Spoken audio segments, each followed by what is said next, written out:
오늘 우리에게 주신 하나님의 말씀은 갈라디아서 2장 11절부터 16절까지 말씀입니다. 갈라디아서 2장 11절부터 16절까지 말씀 다 함께 한 목소리로 읽도록 하겠습니다. 함께 읽겠습니다. 게바가 안디옥에 이르렀을 때에 책망받을 일이 있기로 내가 그를 대면하여 책망하였노라.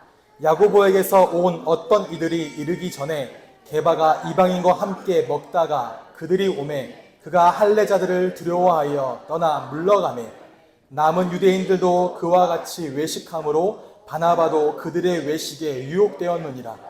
그러므로 나는 그들이 복음의 진리를 따라 바르게 행하지 아니함을 보고 모든 자 앞에서 게바에게 이르되 내가 유대인으로서 이방인을 따르고 유대인답게 살지 아니하면서 어찌하여 억지로 이방인을 유대인답게 살게 하려느냐 하였노라.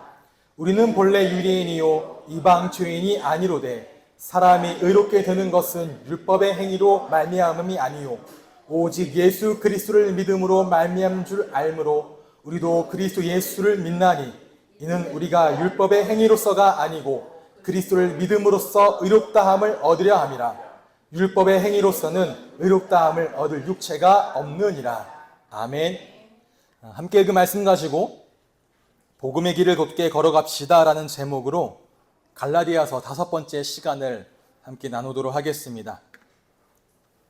오늘 읽은 본문을 보면 먼저 베드로의 위선이 드러나고 그 베드로의 위선을 바울이 강하게 책망하는 장면이 나옵니다. 어쩌면 베드로에게는 참 불편한 이야기일 수도 있어요. 왜냐하면 베드로와 바울의 격차는 사실 까마득한 후배거든요. 바울이 그리스도교회에 들어온 지 바울의 표현처럼 만삭되어 나지 못한 자처럼 들어왔기 때문에 베드로와 바울의 어떤 연차도 마찬가지고 굉장히 많이 차이가 나는데도 불구하고 바울에게 꾸지람을 들었습니다. 그걸 또 바울이 써서 갈라디아에 보냈어요.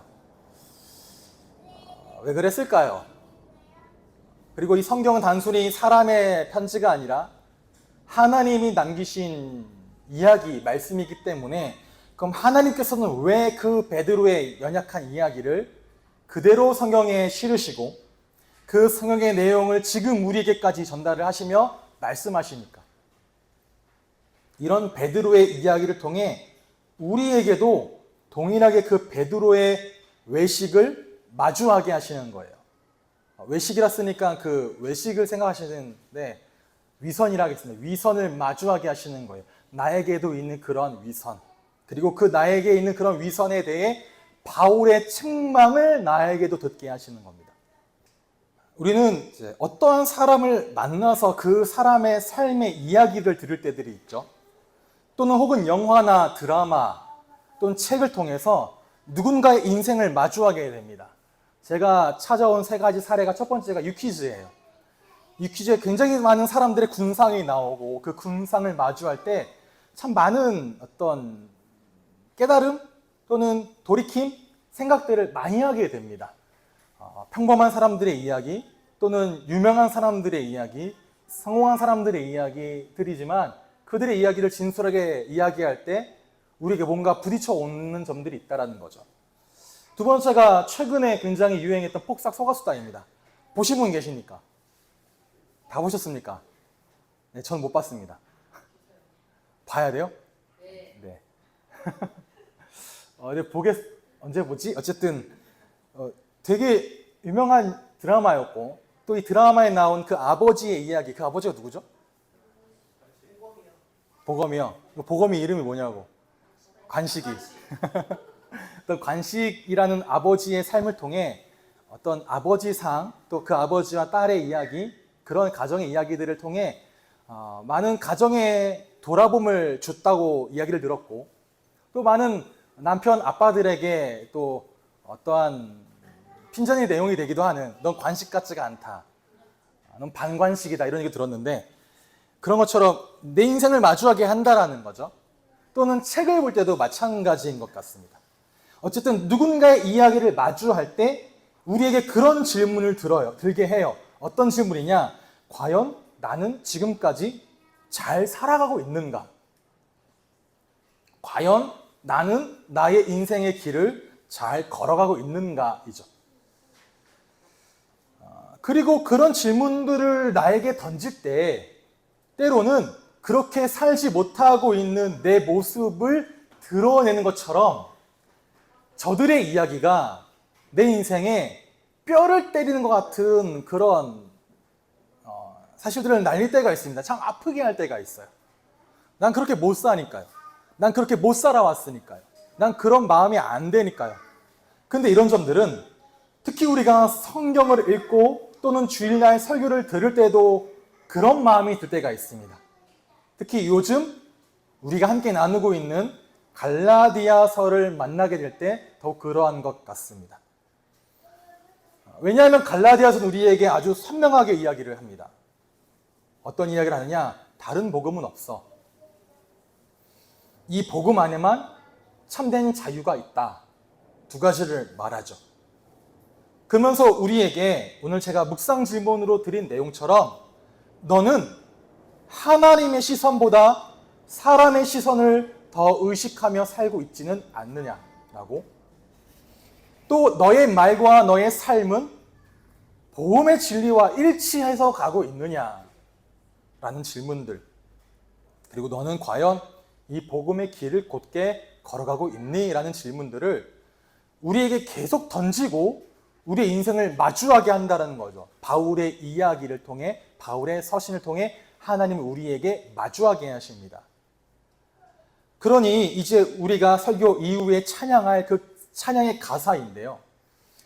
이 가사의 고백처럼 처음 우리가 예수님을 만났을 때의 그 감격, 그 예수님을 만나고 나에게 생명과 사랑이 전달되어 그 경험했던 그때 그 길로부터 어느 날 점점 멀어져 가는 듯한 내 모습, 그리고 어느 순간부터는 복음을 내가 수단으로 이용하고 있는 나의 어떠한 핑계, 어떤 나의 뭔가 나를 감추는 가면처럼 복음을 이용하고 있는 나의 모습을 보여지게 하기도 하고, 그래서 삶으로 내 신앙을 증명하는 것이 아니라 어느 날 그냥 말로 내 신앙을 증명하는 거죠. 말로 내 신앙을 이야기하는 그런 모습을, 특히 갈라디아서에 다른 복음은 없다, 복음을 더욱 순수하게 드러내다 보니까 자꾸 마주하면서 내 마음이 무너지는 거예요.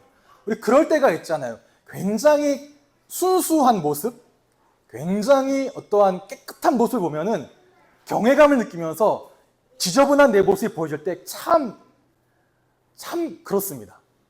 굉장히 순수한 어떤 아이들의 모습을 보면서 때 묻은 내 모습을 보면 참 이게 비교되며 격차가 느껴지고 그게 참 무거워지잖아요. 난 저렇게 못 살고 참 많이 때가 묻었는데, 난 참 지저분한데. 왜냐? 나도 다른 복음을 추구하고 살고 싶지 않아요. 나도 오직 예수로만 충분하다고 하면서 그 믿음의 고백으로 살고 싶거든요. 그런데 이 땅을 살아가는 삶의 실상이 그렇지만은 않은 거죠. 그렇게 보여지는 거죠.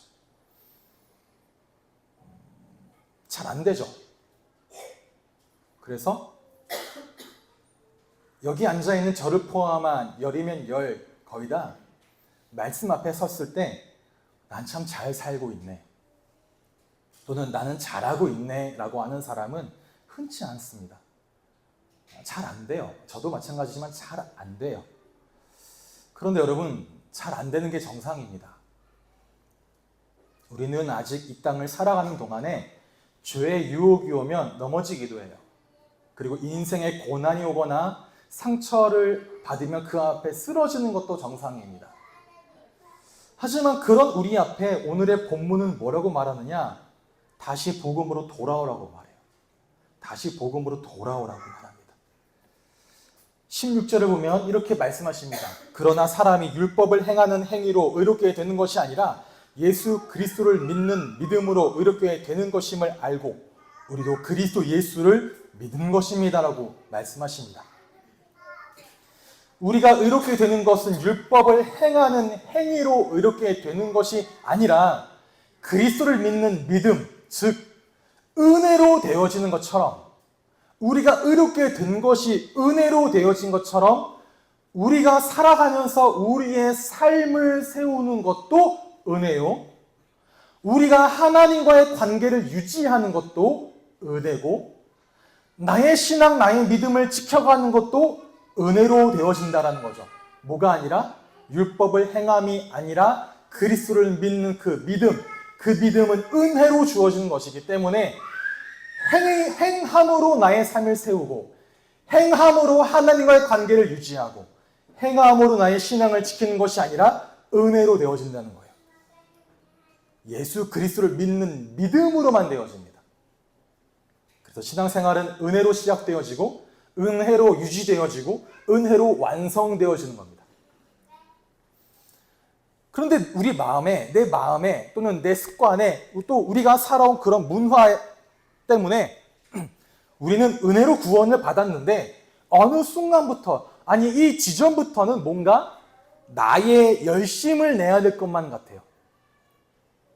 이제는 뭔가 잘 살아내고 싶어져요.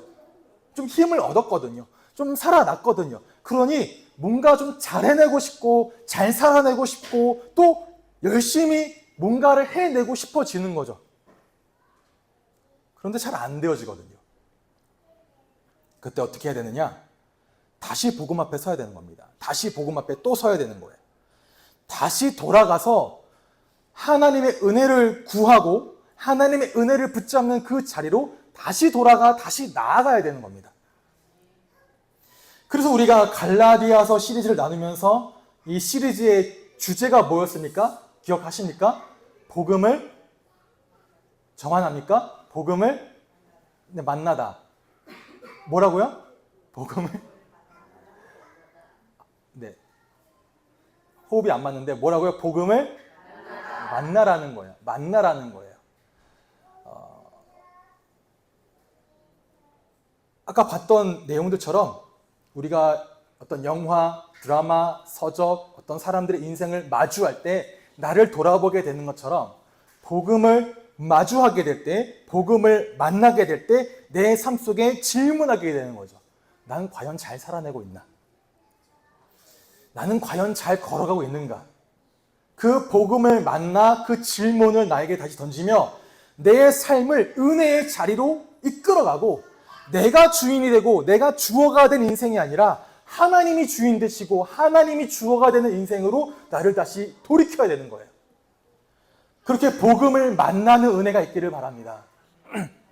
그렇게 복음을 만날 때, 그런 복음을 만나 던져지는 질문 앞에 우리가 한 가지만 안 하면 돼요. 한 가지만요. 한 가지 절대적으로 피해야 되는 게 있는데, 그것이 무엇이냐? 오늘 본문에 쓰여진 단어처럼 외식하지만 않으면 됩니다. 위선을 부리지만 않으면 돼요. 이 외식은 헬라어로 휘포크리시스라고 합니다. 휘포크리시스. 이 휘포크리시스라는 말을 어디에 썼냐면, 제 옆에 나와 있는 사진이 그리스의 전통 연극이라고 합니다. 그리스에서 전통 연극을 할 때 연기를 하는 배우들이 가면을 쓰고 올라와서 그 사람의 인생을 연기하는 거예요. 그래서 휘포크리시스는 연기자라는 의미도 있습니다. 배우, 연기자 또는 사기꾼 이렇게 표현도 하는데, 이 말은 가면을 쓰고 무대 위에 올라와서 다른 사람의 캐릭터를 연기하는 배우를 말하죠. 이 외식 또는 위선이라고 표현합니다. 선은 선인데 가짜 선이라는 거예요. 가짜 선. 쉽게 말하면 뭐냐? 척하는 신앙입니다. 척하는 신앙. 나는 아닌 척, 나는 잘해내는 척, 나는 선한 척, 나는 의로운 척, 나는 잘 믿는 척, 나는 아무런 문제가 없는 척 한다는 거죠. 왜 그러느냐? 하나님의 은혜로 서야 되는데 자꾸 내 신앙을 내가 세우려고 해서 그래요. 내가 세우려다 보니까 내 신앙을 나는 잘 지켜내고 있어 라는 점들을 다른 사람들에게 보여주고 싶고, 사람들의 시선 앞에서 나는 괜찮은 사람이야, 나는 괜찮은 신앙생활을 하고 있어, 나는 괜찮은 믿음을 가지고 있어 라는 것들로 나를 평가받고 싶은 거죠. 그러니 위선하는 겁니다. 외식을 하는 거예요. 잘 되는 척 가면을 쓰고, 나 잘 살아내고 있어, 나 한 주간 동안 말씀 많이 붙잡았고, 한 주간 기도 정말 많이 했고, 한 주간 하나님 나에게 이러한 은혜와 응답들을 주셨어. 맞는 말일 수 있는데 그런 척하는 사람들이 있다라는 거죠. 그런데 이렇게 위선하는 사람들은 복음 앞에서 돌이키지 않습니다. 죄를 죄로 알게 하거나 죄를 인정하면서 복음의 은혜로 돌아가기를 거부하는 게 바로 위선의 태도입니다. 어디에서 보여지느냐? 창세기 3장에 아담과 하와가 범죄한 그때에 하나님이 아담에게 말씀하시죠. 아담아, 내가 어디 있느냐? 그때 아담이 척하지 않았으면 돼요.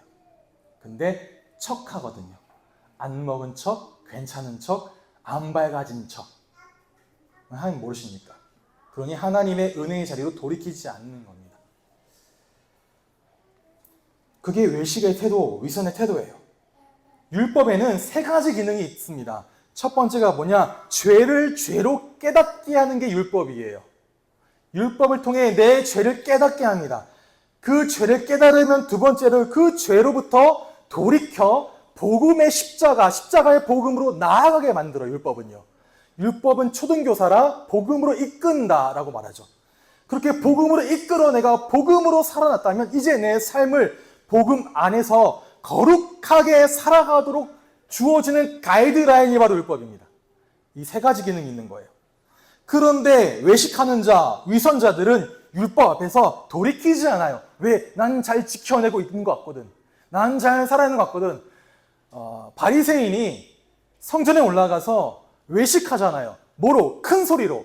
하나님, 저는 저 세리 같지 않음을 감사합니다. 난 저 사람처럼 저렇게 살지 않음을 감사합니다. 라고. 위선이잖아요. 돌이키지 않고 마주하지 않는 겁니다.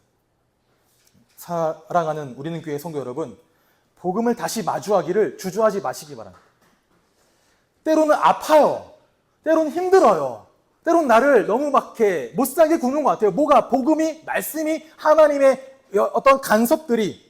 그런데 아프고 힘들다고 복음을 마주하고 하나님 만나는 걸 다른 데로 밀어두지 마세요. 멀리하지 마세요. 자꾸 우선순위로 두지 마시라는 거예요. 복음을 마주해야 내 모습이 드러납니다. 복음을 마주해야 내 모습이 드러나고 내 모습이 드러낸 그 자리에서 하나님의 은혜가 시작되어져요. 오늘도 갈라디아서를 통해서 복음 앞에 다시 서시고 복음을 마주하여 내 삶을 다시 하나님의 은혜 앞에 세우시기를 바랍니다.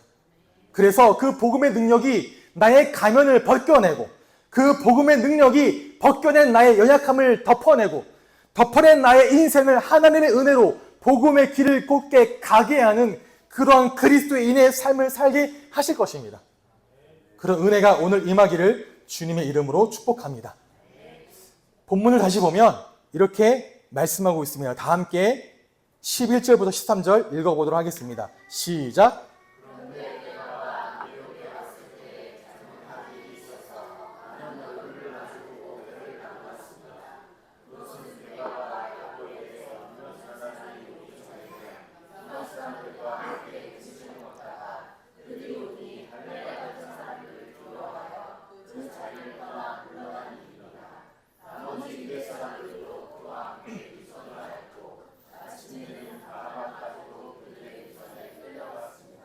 아멘.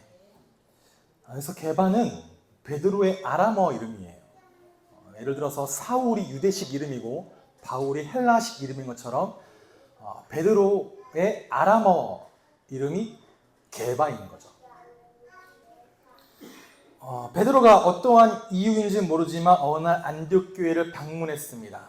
그리고 이 안디옥 교회는 사도행전 11장에 기록된 것처럼 스데반의 박해로 흩어진 사람들이 페니키아와 키프로스에 이르러 안디옥까지 갔는데 거기에서 이방인들에게 복음을 전한 거예요. 그 사람들이. 이방인들에게 복음을 전했는데 그 이방인들 중에 수많은 사람들이 믿고 돌아가게 되었고 이 소식을 들은 예루살렘 교회가 바나바라 말하는 유대인 지도자를 파송하여 안디옥 교회의 지도자로 삼습니다. 그들을 가르치고 권면하고 더욱더 하나가 되어지게 해라. 그렇게 바나바가 가서 사역을 하다가 바울을 찾아가 바울 너도 함께 나랑 같이 사역하자 해서 바울을 데리고 와서 함께 안디옥 교회에서 사역을 하던 그런 상황이었습니다. 그렇게 사역을 하는데 얼마나 복음을 잘 또 전달하고 가르치고 또 수용하고 그렇게 살았든지 이때 처음으로 안디옥 교회에 사는 성도들을 보고 너 그리스도를 닮았다 라고 말한 그리스도인이라고 부른 겁니다. 그런 별칭을 얻은 교회가 안디옥 교회였어요. 여기에 어느 날 베드로가 방문해서 바울과 바나바와 그리고 일부 유대인들도 그 자리에 함께 있었고 또 이방인 출신의 성도들이 함께 식사 교제를 나누고 있던 상황이었습니다. 근데 어느 날 예루살렘 교회로부터 야고보, 이 야고보는 예수님의 동생입니다. 베드로, 요한, 야고보의 맞죠? 그 야고보는 사도 야고보이고요. 요한이에요. 근데 그 야고보가 아니라 예수님의 동생 야고보가 당시 예루살렘 교회 최고 지도자였어요.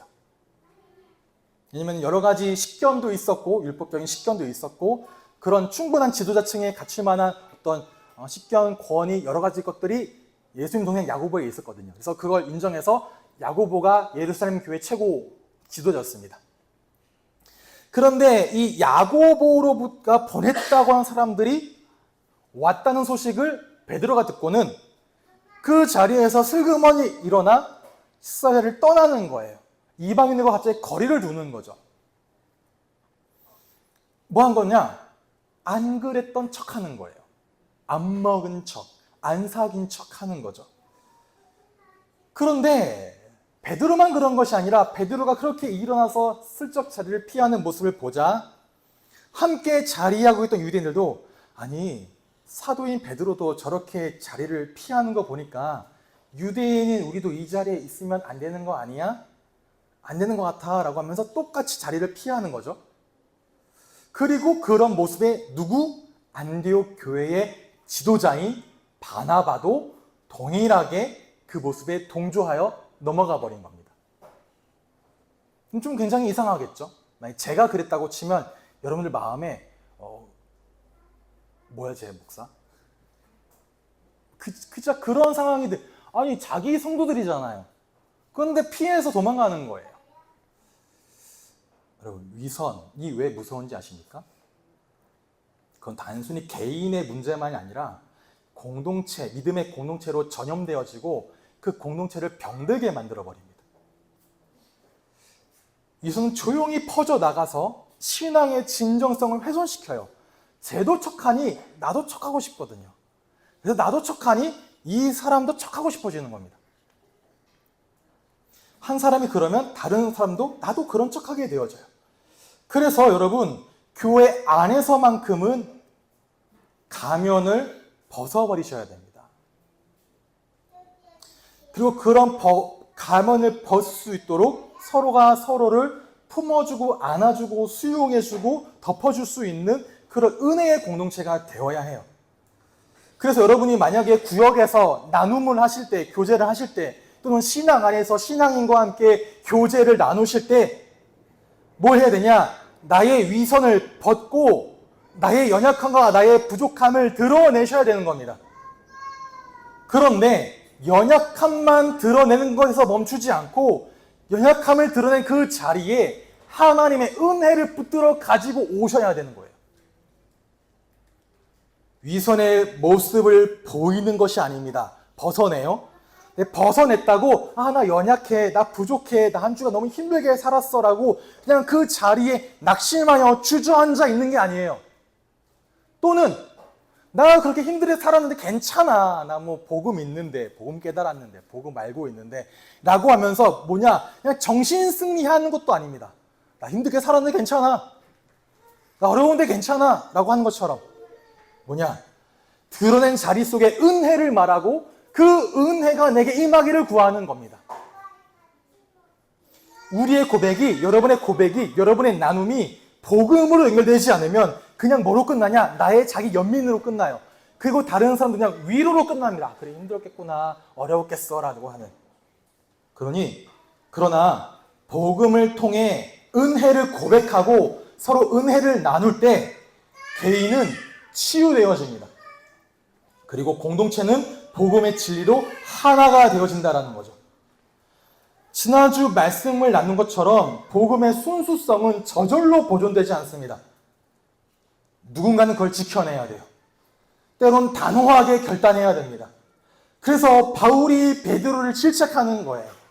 질책을 어떻게 하냐? 사적으로 조용히 찾아가서 베드로, 아까 그건 좀 너무했잖아. 그러면 안 돼. 라고 말한 게 아니라 공적인 자리에서 베드로, 너 잘못한 거야 그거는.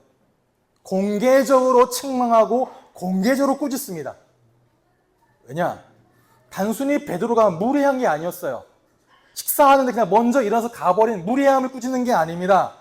너 왜 밥 먹다 같이 일어나냐? 그럼 앉아있는 사람들 얼마나 무안하겠어. 그거 실례야. 그러면 안 되라고 했던 게 아닌 거예요. 베드로의 위선적인 행동이 많은 사람들에게 어떠한 메시지를 전달했는데 그 메시지로 인해 교회 안에 다른 복음이 들어오려는 것을 바울은 공개적으로 막아버린 겁니다. 지켜낸 거죠. 어떤 메시지를 전달하냐 베드로의 행동이. 이를 알려면 두 가지를 알아야 돼요. 첫 번째, 유대인의 정결법. 유대인들에게는 나 예배자가 하나님께 나아가려면 꼭 지켜내야 되는, 그걸로 나를 지켜야 되는 일련의 규정들이 있습니다. 그 중에 하나가 먹으면 안 되는 게 있고요. 그 중에 하나가 함께 하면 안 되는 사람이 있어요. 그런 규정들이 있다는 거죠. 그래서 그 규정에 따르면 유대인은 이방인의 손으로 이방인의 제물로 만든 음식을 먹으면 안 됩니다. 그리고 이방인과 함께 교제해도 안 돼요. 책망받거든요. 정결법에 위배되는 거죠. 그런데 예수님께서 말씀하십니다. 내가 오므로 그 모든 의식법은 더 이상 구속력이 없다. 완성되었다라고 마가복음 7장을 읽어보시면 그렇습니다. 그리고 하나님께서 사도행전 10장을 보면 베드로에게 환상으로 말씀하세요. 뭐라고? 내가 깨끗하게 한 것을 너는 속되다 말하지 말아라라고. 이런 환상을 3번 받고 나서 가이사랴로부터 백부장 고넬료가 보낸 사람들이 도착하고 그와 함께 가서 고넬료에게 복음을 말합니다. 왜냐? 하나님이 하신 일임을 알고요. 그렇게 말씀을 선포하니 이방인들에게 성령이 임하고 그들도 구원을 받는 걸 보고 베드로가 세례를 베풀고 며칠간 머무며 교제하게 되어져요. 알게 된 거죠. 아, 이방인 중에서도 하나님의 택한 백성이 있구나라는 걸. 베드로의 정결법이 완전히 깨어진 겁니다. 그리고 이방인들 중에서도 하나가 되어지는 사람들이 있구나 알게 된 거죠. 그래서 식사를 나누는데 이 식사는 그냥 단순히 같이 밥 먹는 게 아니에요. 밥 먹자, 친하게 지내자라는 게 아니라 유대인들의 식사는 너와 내가 같은 편이라는 겁니다. 너와 내가 같은 배를 탄 운명 공동체라는 거예요. 성경에 나온 표현으로는 같은 회라는 거죠. 같은 총회. 같은 총회 안에 들어온 같은 민족 공동체, 같은 운명 공동체. 같은 식탁에 우리가 앉는다는 건 같은 신앙, 같은 정체성, 같은 운명을 공유한다는 겁니다. 그래서 이 이방인과 식사를 했다? 뭐냐? 이방인 너희도 유대인 우리와 함께 하나님의 같은 가족이고 같은 백성이고 하나된 공동체라는 거예요. 그게 식탁입니다. 그럼 성찬이 무엇이겠습니까? 하나님이 죄인된 우리를 하나님의 가족으로 맞이하여 같이 식사를 나누는 그 교제의 자리인 거예요. 식사를 했다. 유대인도 이방인도 할례, 율법, 의식법, 정결법을 지켜서 구원을 이루는 것이 아니라 오직 예수를 믿는 그 믿음으로 모든 사람은 구원을 받는다라는 것을 베드로는 보았고, 그래서 그리스도 안에서 유대인이나 이방인이나 모두 한 지체라는 걸 베드로가 알았습니다. 너무나 잘 알고 있었어요. 경험했고 체험했고 보았고.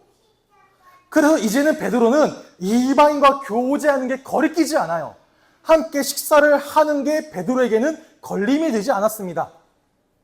12절에 게바가 이방인과 함께 먹다가라고 말하는데 그 먹다가는 어느 날 베드로가 안디옥에 가서 그냥 갑자기 교제하며 먹은 게 아닙니다. 이건 시제상 미완료라고 말해요. 뭐냐? 계속 그렇게 해왔다라는 거예요. 계속 그렇게 해왔다. 반복적이고 규칙적인 습관처럼 해왔다라는 거죠. 즉 베드로가 이방인과 자주 먹었고 또 자주 함께 먹기를 즐겨 좋아했다는 거예요. 그런데 밖에 야고보가 보냈다는 사람들, 정확히 말하면 야고보가 감시하라고 보낸 게 아니라 야고보가 보냈어라고 와서 사칭한 겁니다. 이 사람들이. 근데 그들이 왔다는 소리를 듣고 그 사람들의 눈치를 보고 자리에서 일어난 거죠. 그럼 뭡니까? 베드로가 지금까지 계속 우리와 교제해 왔어요. 근데 갑자기 할레파 그리스도인들이 온 것을 보고 베드로가 일어납니다. 두 가지를 알아는 거예요. 아니, 다시 정결법 지켜야 돼. 나 이것 때문에 굉장히 민망하거든? 지켜야 된다? 라는 이야기. 그러니 베드로가 저런 것을 보니까 지금까지 우리는 구원을 예수를 믿음으로 된 줄 알았는데 이걸로 부족하구나. 뭘 지켜야 돼? 할례법과 율법과 의식법과 정결법을 지켜야 이 구원이 베드로처럼 완전해지는 거구나. 그 첫 번째 메시지를 주고, 두 번째로는 이 정결법에 따라 정결하지 않은 이방인과 정결한 유대인은 하나 될 수가 없는 거구나. 누구에게? 저 이방인들에게. 동등하지 않은 거구나. 이방인은 유대인에 비해 부족한 존재라는 인식을 드러내는 겁니다. 베드로가. 이렇게 복음의 순수성이 오염되어지고 그리고 공동체의 분열이 일어나는 거죠. 그래서 이런 모습을 보고 바울이 베드로를 책망하는 겁니다. 왜냐? 복음의 진리가 위협받고 있거든요. 뭐라고 책망하니까 다 함께 읽어보겠습니다. 시작.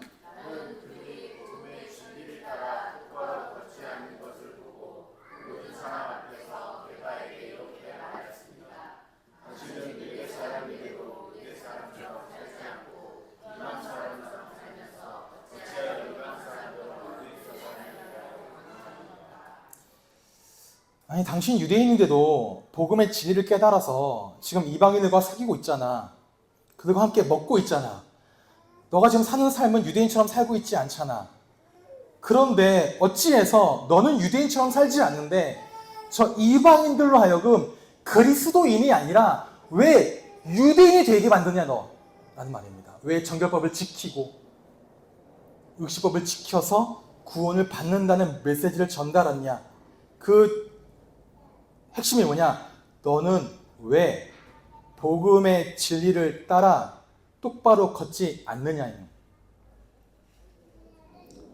그렇게 책망하는 거죠. 우리 이러한 책망을 통해 복음의 기준이 무엇인지 그리고 참된 믿음의 자세가 무엇인지 알 수 있습니다. 첫 번째가 뭐냐? 사람을 의식하면 복음의 진리대로 살 수가 없습니다. 바울이 이렇게 하나님께서 복음을 통해 베드로에게 복음의 진리를 알게 하시고 깨닫게 하셨는데 왜 너가 알고 있는 대로 행하지 않아? 왜 너가 깨달은 대로 행하지 않아? 왜 너가 믿는 대로 행하지 않아? 라고 책망하는 겁니다. 베드로가 그가 알고 있는 복음의 진리 속에서 이방인과 유대인은 하나예요. 그렇게 알고 하나됨을 알고 계속 식당의 교제를 나눠왔습니다. 그런데 오늘 이 자리에서 베드로는 내가 알고 있는 신앙의 지식, 내가 믿고 있는 복음의 진리대로 행동하지 않은 거예요. 복음의 진리를 떠나 다시 자기를 구속하고 복음이 주는 자유로부터 스스로를 이건 아니야 라고 제안을 했다라는 거죠. 왜 그랬느냐? 12절에 말합니다. 베드로가 할레파 그리스도인들을 두려워했답니다. 우리는 사람들을 두려워하면 외식하게 되어져요. 다른 사람들이 나를 어떻게 해볼까? 저 사람의 시선을 의식하게 되면 위선을 펼치게 됩니다. 베드로가 지금 그들을 의식한 거예요. 아니, 내가 지금 이방인들과 식사하는 모습을 저들이 봤는데 저 할레파 그리스도인들이 어떤 생각을 할까? 어떤 생각을 해서 나에 대한 어떠한 소문을 또 잘못 낼까? 또 나를 어떻게 공격에 빠뜨릴까? 이거 다 설명하기 힘든데 이들의 관계성, 이런 복음의 진리 설명하기 힘들고 복잡해. 그러니까 뭐 하자? 피해버리자. 안 그런 척하자, 아닌 척하자. 여러분 어떻습니까? 한 주간 살아가는 가운데 누구의 시선을 더 신경 쓰십니까? 하나님의 시선을 신경 쓰십니까? 아니면 세상 사람들의 시선을 신경 쓰십니까? 왜 여러분이 알고 있는 복음의 진리와 우리가 이해하고 있는 그 복음의 내용과 내가 실제로 살아내는 삶의 행동이 왜 달라집니까? 그건 우리가 누구를 의식하며 사느냐에 달려 있습니다. 누구의 시선을 바라보며 느끼며 사느냐에 따라 달라집니다. 왜 외식이 함정에 빠집니까? 하나님보다 사람을 의식하는 기준을 가지고 내가 살아내면 그렇습니다. 그렇기 때문에 사도 바울이 이렇게 고백하는 거예요. 갈라디아 1장 10절에 내가 지금 사람들의 마음을 기쁘게 하려 하고 있습니까?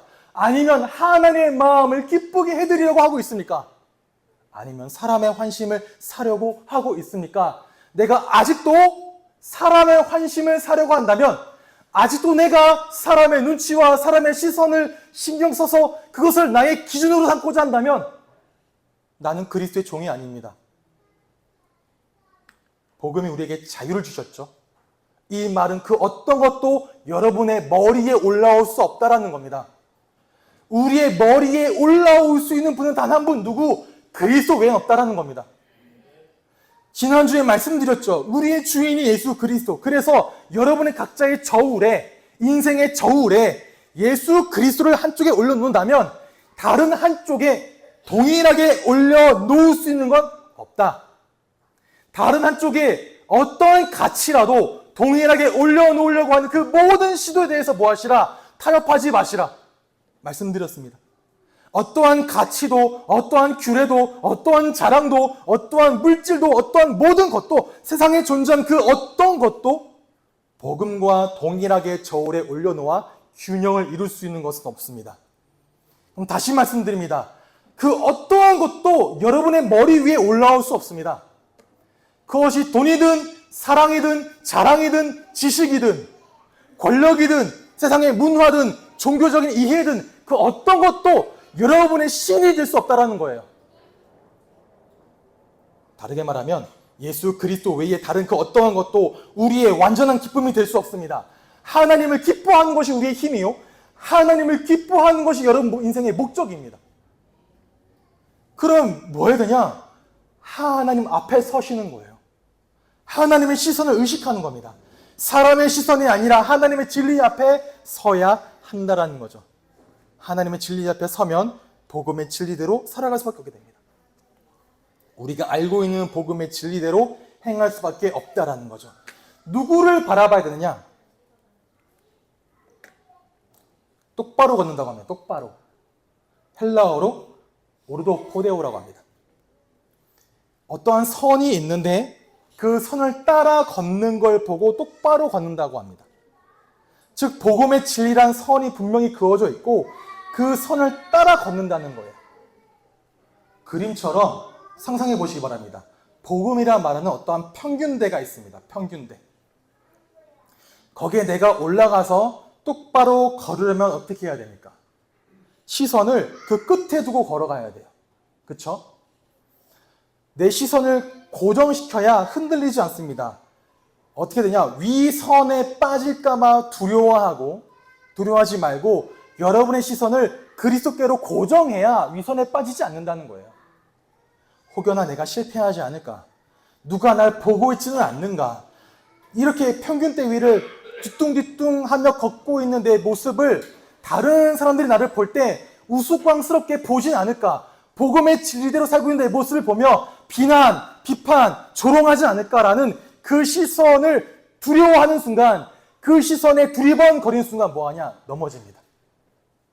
앞에 계신 그리스도만, 표대가 되신 그리스도만 바라보고 걸어가면 똑바로 걸어가게 됩니다. 바울의 고백이죠. 그런즉 너희가 먹든지 마시든지 무엇을 하든지 다 하나님의 영광을 위하여 하라라고 말씀하십니다. 오직 그리스도만 기쁘게 하는 것, 하나님의 영광이 되는 것이 우리의 목표라는 거죠. 두 번째, 어떻게 걸어갑니까? 공동체의 손을 붙잡는 겁니다. 공동체의 중요성을 말하는 거죠. 우리가 평균대에서 균형을 잡는 첫 번째 방법은 팔을 이렇게 벌려서 균형감을 잡는 거예요. 그죠? 더 좋은 방법은 두 팔을 펴는데 한쪽 팔은 땅바닥에 내려와 있는 사람의 손을 잡는 겁니다. 저희 아이들이 저런 평균대나 이렇게 난간을 걸을 때 그냥 이렇게 걷기 무서우면 뭐합니까? 저한테 손잡아 달라고 하잖아요. 저는 손을 잡고 같이 걸으면 너무 평안하게 걸어갑니다. 마찬가지예요. 우리의 삶을 같이 돕고 같이 세워주는 다른 형제 자매들이 우리에겐 필요하다. 우리 모두에게는 공동체가 필요하다. 어떠한 그리스도인에게도 공동체가 필요하지 않은 그리스도인은 없습니다. 제가 어떤 설교를 듣다가 그런 사람들이 요새 많이 생긴대요. 교회에 상처를 받으니까 마음 맞는 사람들끼리 따로 빠져나온 거예요. 그래서 어느 장소를 대여해서 빌렸네. 거기 우리끼리 모인 거죠. 예배를 드리자. 어떻게 예배 드릴까? 자, 오늘은 저 교회 말씀 좋단다. 저 교회 목사님 설교 듣자. 유튜브로 듣고. 다음 주는 저 교회 들어봤으니까 저 교회 설교 한번 들어보자. 듣고. 뭐가 없는 겁니까? 공예배가 뭔지를 모르는 거죠. 교회가 뭔지를 모르는 거죠. 그냥 그 은혜 받고 있음에 있는 것 같은 착각하는 거죠. 공동체가 없는 겁니다.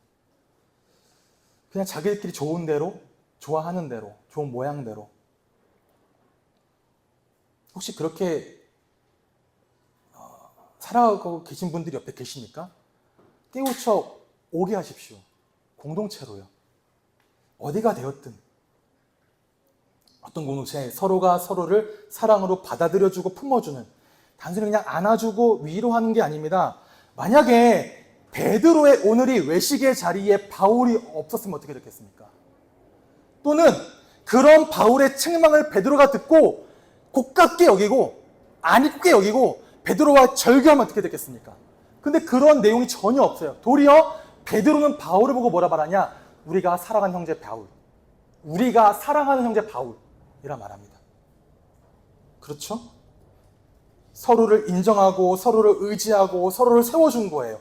이는 베드로와 바울을 넘어 그 자리에 있었던 모든 유대인, 이방인도 마찬가지였을 겁니다. 그렇죠. 그리스도 안에 우리 모두 하나, 복음 안에서 서로를 책망하고 또 그 책망과 권면을 받아들이고 서로를 품어내는 그런 공동체가 되어야 한다는 거죠.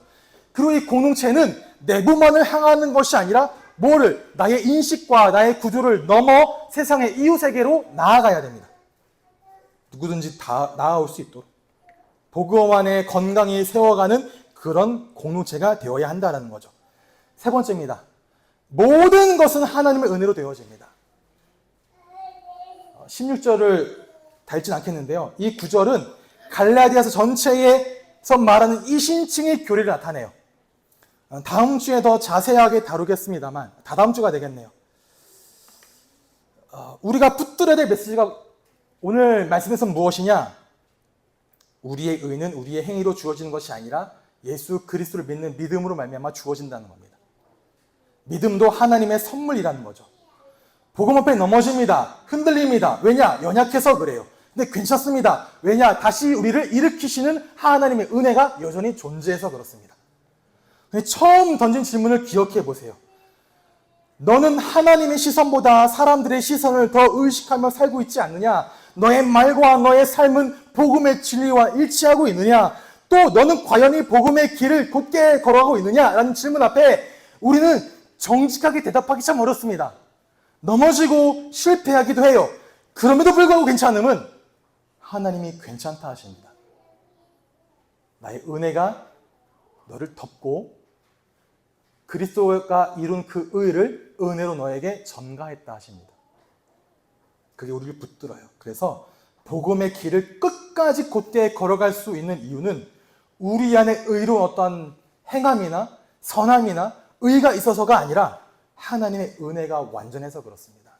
내 믿음이 완전해서가 아니라 그 믿음을 주시는 하나님의 은혜가 완전해서 그렇습니다. 그 은혜는 우리를 의롭다 말씀하시고 우리의 삶 전체를 완전하게 이루실 것입니다. 결론입니다. 다 함께 읽어보겠습니다. 시작.